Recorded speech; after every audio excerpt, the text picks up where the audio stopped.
रश्मि और अमर लॉकडाउन के चलते डेटिंग ऐप पर मिलते हैं। उसी बीच उनकी बॉन्डिंग बहुत अच्छी बन जाती है और दोनों एक दूसरे से प्यार करने लगते हैं।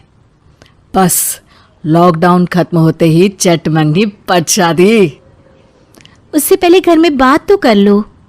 अरे माँ पापा कभी मना नहीं करेंगे। अमर की बात सुन रश्मि खुश हो जाती है।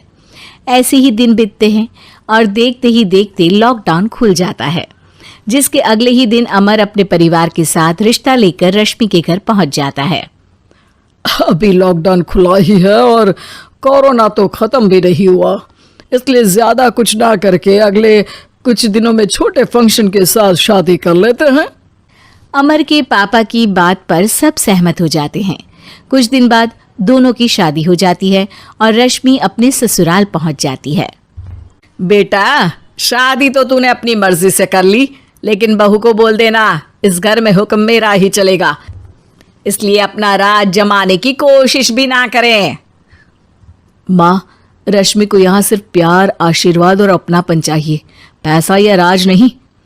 बेटी की बात पर सास मुंह बनाए वहां से चली जाती है और अब वो हर रोज रश्मि को परेशान करना और ताने देना शुरू कर देती है। देखो, ये है आजकल की लड़की, इंटरनेट पर लड़कों से बातें करते हुए इन्हें शर्म भी नहीं आती, और यहाँ तो देखो कितनी सीधी सुशील बनकर दिखा रही है। मम्मी, शादी के रिश्ते वाले इंटरनेट ऐप से जब किसी को कोई दिक्कत नहीं है, फिर डेटिंग ऐप के जरिए मिलना किस तरह गलत हो सकता है? रश्मि के डेटिंग ऐप वाली बात सुन उसकी हैरान सास तुरंत तुनक कर पूरे घर को सिर पर उठा लेती है, जिसकी आवाज सुन अमर और उसके पापा भी वहां आ जाते हैं। हाय मेरी माता, इतना बड़ा झूठ! डेटिंग ऐप को इंटरनेट के जरिए मिली है बोलकर इस कलमुही को मेरे सर ला बिठा दिया। अरे नास पिटी, तुझे जरा भी शर्म नहीं आई? वहां न जाने कितने लड़कों से गुलू गुलू करके तुझे मेरा ही लड़का मिला था फंसाने के लिए। मां, मुझे तो समझ नहीं आ रहा क्या बोले जा रही हो। डेटिंग ऐप इस्तेमाल करना कोई अपराध नहीं है, और तुम रश्मि को ऐसा कैसे बोल सकती हो? मैं भी तो था उस ऐप पर। पहले उसके लिए माँ से झूठ बोला और अब लड़ाई कर रहा है। सास और अमर की बात सुनकर रश्मि हैरान खड़ी रहती है। अमर, तुमने घर में झूठ क्यों बोला? ये सब देख रही हो ना, इसी की वजह से झूठ बोलना पड़ा। एक तरफ अमर और रश्मि की ये बात चल रही होती है, वहीं दूसरी तरफ सास का नॉन स्टॉप क्लेश सबको परेशान कर देता है। सब एकदम चुप, जो हुआ सो हुआ, अब मुझे कुछ ना सुनाई दे। पति की बात सुन सास चुप होकर वहां से चली जाती है, लेकिन अब वो रश्मि के सिर दुनिया भर के सारे काम डालकर उसका जीना पहले से भी ज्यादा मुश्किल कर देती है। मम्मी, मैं आपका गुस्सा समझ सकती हूँ, आपको जो करना है कर लीजिए, मैं कभी कुछ नहीं बोलूंगी। उम्मीद है किसी दिन तो आपका गुस्सा शांत होगा और नफरत प्यार में बदलेगी। रश्मि की अच्छाई को उसका नाटक समझकर सास गुस्से के 7वें आसमान पर चढ़ जाती है और उसी शाम रश्मि को नीचा दिखाने के लिए अपनी सहेलियों को घर बुलाकर उसकी बुराइयां करने लगती है।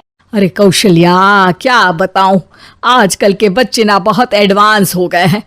पहले रिश्ते घर परिवार वाले सब देख परख के कराते थे, और अब ये लोग खुद न जाने कहाँ कहाँ मिलकर खुद ही सब कुछ पक्का करके हमें बता देते हैं। लड़की का कैसा दिन धर्म, कैसा ईमान, कैसा चरित्र कुछ नहीं पता, बस प्यार किया और घर लाकर बिठा देते हैं। अरे ऐसा क्यों बोलती हो? आजकल बच्चे अपने आप में बहुत समझदार हो गए हैं, और फिर पूरी जिंदगी तो उन दोनों को ही साथ निभानी है। अपनी पसंद से शादी कर भी ले तो क्या दिक्कत, तू ही देख ले, पहले इतना अच्छा बेटा और अब सोने पर सुहागे जैसी सर्वगुण संपन्न बहू। और पता है, अभी कुछ दिन पहले मेरी बेटी ने मुझे डेटिंग ऐप के बारे में बताया, जहां लड़का लड़की अपनी पसंद से अपने आप एक दूसरे को चुन लेते हैं, और फिर अगर सब सही रहता है तो बात आगे भी बढ़ जाती है। अरे इसमें इतना खुश होकर क्या बता रही हो? ये तो गलत है। न जाने कौन क्या है, कितना झूठ कितना सच है। अरे पर सोचो, जब तुम किसी के बताए रिश्ते को देखने जाते हो तो क्या एक ही बार देखने से सच झूठ का पता लगा सकती हो? जरूरी नहीं कि बच्चों का लिया फैसला हमेशा गलत हो। अरे बहुत बार हमसे भी तो गलत फैसले होते हैं ना। अच्छे बुरे लोग तो हर जगह मिल सकते हैं, फिर इसमें सिर्फ बच्चे ही गलत कैसे? सहेलियों की बात सुन सास सोच में पड़ जाती है और इसी तरह कुछ दिन बीत जाते हैं जिसमें ना तो वो रश्मि को परेशान करती है और ना ही कोई ताना सुनाती है, जिसे देख रश्मि परेशान हो जाती है। मम्मी, आपकी तबीयत तो ठीक है ना? कुछ दिनों से देख रही हूँ आप मुझे कुछ बोलती ही नहीं। तो मेरा परेशान करना ज्यादा अच्छा लगता है क्या? नहीं, आपकी शांति उससे ज्यादा परेशान कर रही है। शांति इसलिए है क्योंकि मुझे एहसास हो गया है कि गलत तुम लोग नहीं, मेरी सोच है। प्यार तो एक सुंदर एहसास और शादी खूबसूरत साथ है। अगर ये साथ सच्चा है तो कहीं पर भी किसी भी तरह जुड़ा हो उससे कोई फर्क नहीं पड़ता। आप कौन है? इतनी अच्छी बातें मेरी पत्नी तो नहीं बोल सकती। क्या आप भी?